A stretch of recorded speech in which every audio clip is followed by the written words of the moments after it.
সুপ্রিয় দর্শক, চলুন আজকে আপনাদেরকে নিয়ে যাব কালের সাক্ষী, ইতিহাসের সাক্ষী রাজা নীলাম্বরের নীল দরিয়াতে। চলুন ঘুরে আসি সেই নীলাম্বর রাজার ঐতিহাসিক নীল দরিয়া থেকে। এটি পীরগঞ্জ উপজেলায়, রংপুর জেলার পীরগঞ্জ উপজেলার চত্রা ইউনিয়নে অবস্থিত।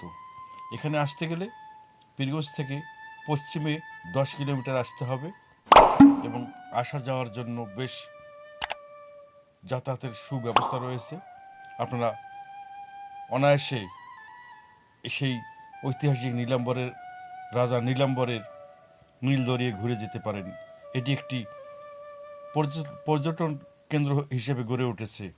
এখানে শত শত লোক এখানে এসে সেই চিত্ত বিনোদনের জন্য ঘুরতে আসে এবং কালের সাক্ষী, ইতিহাসের সাক্ষী সম্পর্কে জানতে এখানে চলে আসে।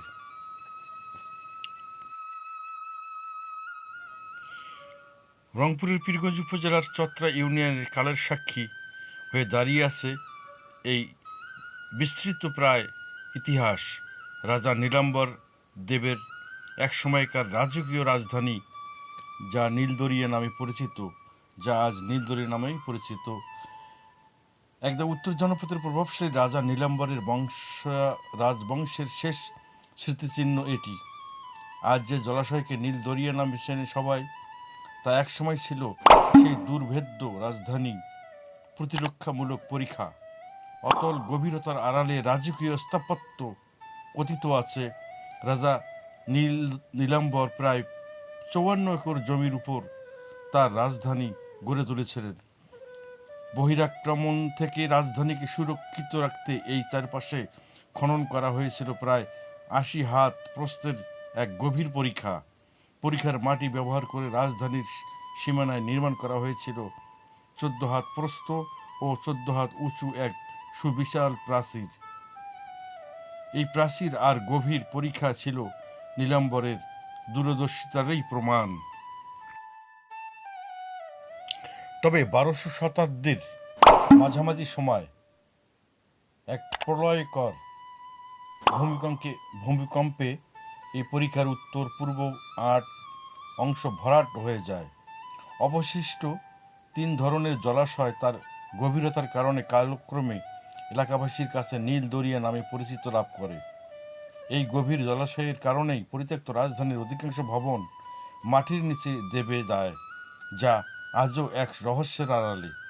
বিস্তৃত থেকে নজরে আসার গল্প শত বছর ধরে পরিত্যক্ত থাকায় এই ঐতিহাসিক স্থানটি একসময় সাধারণ মানুষের কাছে অপরিচিত হয়ে ওঠে। বিচ্ছিন্ন কিছু মানুষ হয়তো নির্জনতা খুঁজতে এখানে আসতো।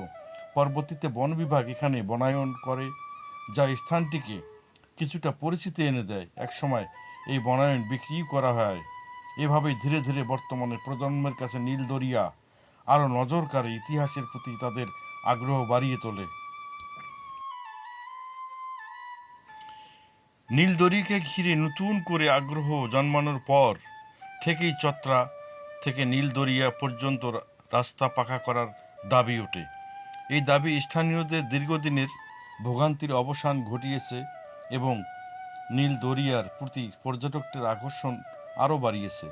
বর্তমানে এটি একটি জনপ্রিয় পর্যটন কেন্দ্র হিসেবে গড়ে উঠেছে, যেখানে দূর দূরান্ত থেকে মানুষ আসে এই প্রাচীন রাজকীয় স্মৃতিচিহ্ন দেখতে। ইতিহাসের পাঠশালা ও প্রাকৃতিক সৌন্দর্য নীল দরিয়া শুধু একটি প্রাচীন ধ্বংসাবশেষই নয়, এটি ইতিহাসের এক জীবন্ত পাঠশালা। এখানকার নিস্তব্ধতা যেন এখনও রাজ্য নীলাম্বরের শাসন আমলের গল্প শোনায়। একই সাথে চারপাশের সবুজ ঘেরা পরিবেশ এবং নীল জলাশয়ের মনোমুগ্ধকর দৃশ্য এটি একটি প্রাকৃতিক সৌন্দর্যমণ্ডিত স্থানে পরিণত করেছে। স্থানীয়দের পাশাপাশি দেশের বিভিন্ন প্রান্ত থেকে আগত পর্যটকরা এখানে আসে ইতিহাসের কাছ থেকে জানতে এবং প্রকৃতির নির্মল পরিবেশে সময় কাটাতে।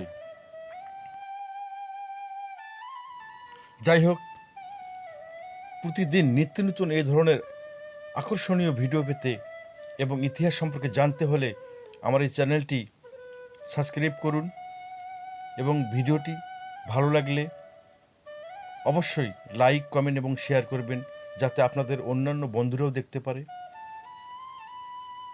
এবং লাইক, কমেন্ট, শেয়ার করলে আমার এই ধরনের আকর্ষণীয় ভিডিও এবং ঐতিহাসিক স্থান সম্পর্কে, নিদর্শন সম্পর্কে জানাতে আগ্রহ বৃদ্ধি পায়। দেখতেই পাচ্ছেন এখানে এই যে অনেক সেই পরিখার, সেই নীল দরিয়ার ধারে, সেই বনায়নে শত শত ছেলে মেয়ে, শত শত মানুষ এই যে ঘুরতে এসেছে। দেখতেই পাচ্ছেন, আপনারা দেখতে থাকুন। এই সেই নীলাম্বর রাজার নীল দরিয়া সম্পর্কে অভূতপূর্ব ইতিহাস রয়েছে, যা মানুষকে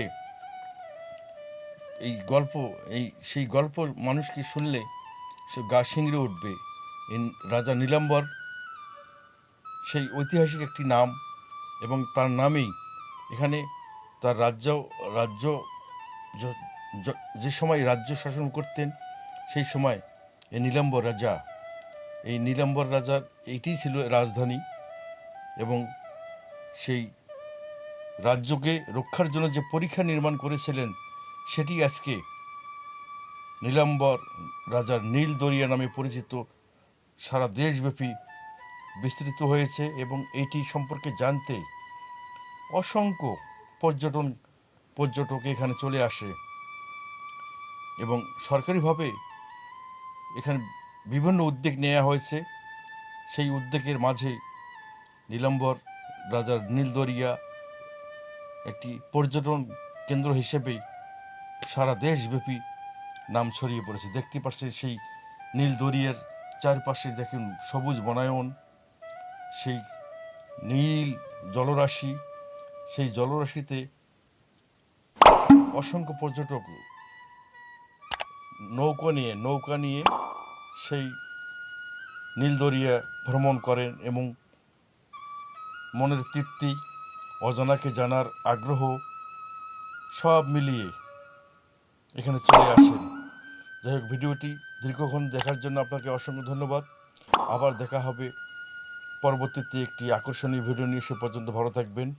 আজকে এই পর্যন্তই।